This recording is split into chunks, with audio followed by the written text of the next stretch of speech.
सिद्धार्थ से बुद्ध तक एक झलक। नमस्ते दोस्तों, आज हम बात करेंगे गौतम बुद्ध के बारे में। वो राजकुमार जिन्होंने सब कुछ छोड़ दिया। क्यों? क्योंकि उन्हें जिंदगी का सच मिल गया था, उन्हें ज्ञान मिला, वो बुद्ध बन गए। उनके विचार आज भी मायने रखते हैं। आओ उनके अनमोल विचारों को जानें। गौतम बुद्ध का जीवन एक प्रेरणादायक यात्रा है जो हमें सिखाती है कि सच्ची खुशी और शांति बाहरी वस्तुओं में नहीं बल्कि हमारे भीतर है। सिद्धार्थ गौतम एक राजकुमार के रूप में जन्मे। उन्होंने अपने जीवन के पहले 29 साल विलासिता और आराम में बिताए, लेकिन एक दिन जब उन्होंने अपने महल से बाहर कदम रखा तो उन्होंने जीवन की कठोर सच्चाइयों का सामना किया। उन्होंने एक बूढ़े व्यक्ति, एक बीमार व्यक्ति और एक मृत व्यक्ति को देखा। इन दृश्यों ने उनके मन में गहरे सवाल उठाए। सिद्धार्थ ने महसूस किया कि जीवन में दुख और पीड़ा अनिवार्य है। उन्होंने सोचा, क्या जीवन का यही अर्थ है? इस सवाल का उत्तर खोजने के लिए उन्होंने अपने राजसी जीवन को त्याग दिया और एक साधु बन गए। उन्होंने कई वर्षों तक तपस्या की, ध्यान किया और अंततः बोधि वृक्ष के नीचे ज्ञान प्राप्त किया। इस ज्ञान ने उन्हें बुद्ध बना दिया, जिसका अर्थ है जागृत या प्रबुद्ध। बुद्ध ने अपने ज्ञान को दूसरों के साथ साझा करने का निर्णय लिया। उन्होंने 4 आर्य सत्य और अष्टांगिक मार्ग की शिक्षा दी, जो आज भी बौद्ध धर्म के मूल सिद्धांत हैं। 4 आर्य सत्य हमें बताते हैं कि जीवन में दुख है, दुख का कारण है, दुख का अंत संभव है और दुख के अंत का मार्ग है। अष्टांगिक मार्ग हमें सही दृष्टि, सही संकल्प, सही वाणी, सही कर्म, सही आजीविका, सही प्रयास, सही स्मृति और सही ध्यान की शिक्षा देता है। गौतम बुद्ध के विचार और शिक्षाएं आज भी प्रासंगिक हैं। वे हमें सिखाते हैं कि सच्ची खुशी और शांति हमारे भीतर है और हमें अपने जीवन में संतुलन और समर्पण की आवश्यकता है। तो दोस्तों, आइए हम सभी गौतम बुद्ध के अनमोल विचारों को अपने जीवन में अपनाएं और एक बेहतर जीवन की ओर कदम बढ़ाएं।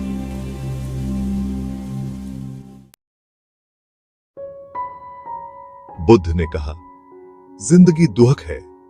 ये कोई बुरी बात नहीं है, ये सच है। पैदा होना, मरना, बीमार होना, बूढ़ा होना, ये सब दुख है। लेकिन बुद्ध ने यह भी बताया कि दुख से मुक्ति मिल सकती है। कैसे? आगे जानेंगे। कैसे? देहे। बुद्ध ने कहा, तृष्णा ही दुखों की जड़ है। लालच, मोह, आसक्ति, यही हमारी तृष्णा है और ये तृष्णा ही हमें दुख देती है। जब हम कुछ पाना चाहते हैं और वो हमें नहीं मिलता तो दुख होता है। जब हम किसी चीज से चिपके रहते हैं और वो हमसे छूट जाती है तो दुख होता है। बुद्ध के अनुसार तृष्णा का अर्थ केवल भौतिक वस्तुओं की चाहत नहीं है, बल्कि यह हमारी मानसिक और भावनात्मक इच्छाओं को भी शामिल करता है। हम अक्सर सोचते हैं कि अगर हमें एक विशेष वस्तु, व्यक्ति या स्थिति मिल जाए तो हम खुश हो जाएंगे। लेकिन सच्चाई यह है कि यह तृष्णा कभी समाप्त नहीं होती। एक इच्छा पूरी होती है तो दूसरी जन्म ले लेती है। बुद्ध ने यह भी कहा कि तृष्णा का अंत ही दुहक का अंत है। जब हम अपनी इच्छाओं को नियंत्रित करना सीख जाते हैं तो हम सच्चे सुख की ओर बढ़ते हैं। यह एक कठिन मार्ग है, लेकिन यह संभव है। ध्यान, आत्मनिरीक्षण और सही दृष्टिकोण से हम अपनी तृष्णाओं को कम कर सकते हैं। बुद्ध का यह संदेश आज भी उतना ही प्रासंगिक है जितना उनके समय में था। आधुनिक जीवन में हम लगातार नई चीजों की तलाश में रहते हैं। नई तकनीक, नए कपड़े, नई गाड़ियां और यहां तक कि नए अनुभव। लेकिन इन सब के पीछे छिपी तृष्णा हमें कभी संतुष्ट नहीं होने देती। बुद्ध का यह संदेश हमें याद दिलाता है कि सच्चा सुख बाहरी चीजों में नहीं बल्कि हमारे भीतर है। जब हम अपनी तृष्णाओं को पहचानते हैं और उन्हें नियंत्रित करना सीखते हैं तो हम एक शांतिपूर्ण और संतुष्ट जीवन जी सकते हैं। इसलिए आइए हम सभी बुद्ध के इस संदेश को अपने जीवन में अपनाएं और अपनी तृष्णाओं को कम करने का प्रयास करें। यह हमें न केवल व्यक्तिगत सुख की ओर ले जाएगा बल्कि हमारे समाज को भी अधिक शांतिपूर्ण और सामंजस्यपूर्ण बनाएगा। ध्यान और आत्मनिरीक्षण के माध्यम से हम अपनी तृष्णाओं को पहचान सकते हैं और उन्हें नियंत्रित कर सकते हैं। यह एक निरंतर प्रक्रिया है, लेकिन यह हमें सच्चे सुख की ओर ले जाती है। बुद्ध का यह संदेश हमें याद दिलाता है कि सच्चा सुख हमारे भीतर है और हमें इसे खोजने के लिए बाहर नहीं देखना चाहिए।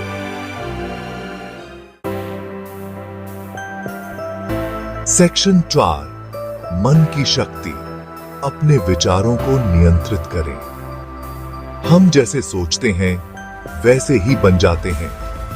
यह बुद्ध का एक बहुत ही इंपॉर्टेंट विचार है। हमारे विचार हमारे जीवन को चलाते हैं।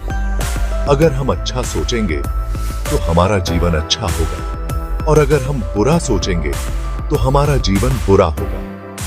विचारों की शक्ति को समझना बहुत जरूरी है।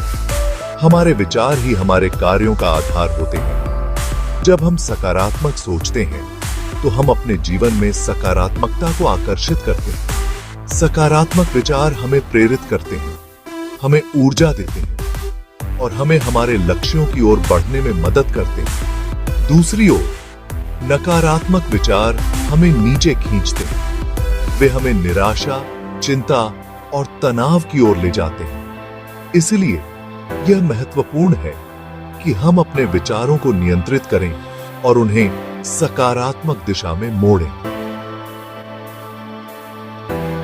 ध्यान और मेडिटेशन जैसे अभ्यास हमारे विचारों को नियंत्रित करने में बहुत सहायक होते हैं।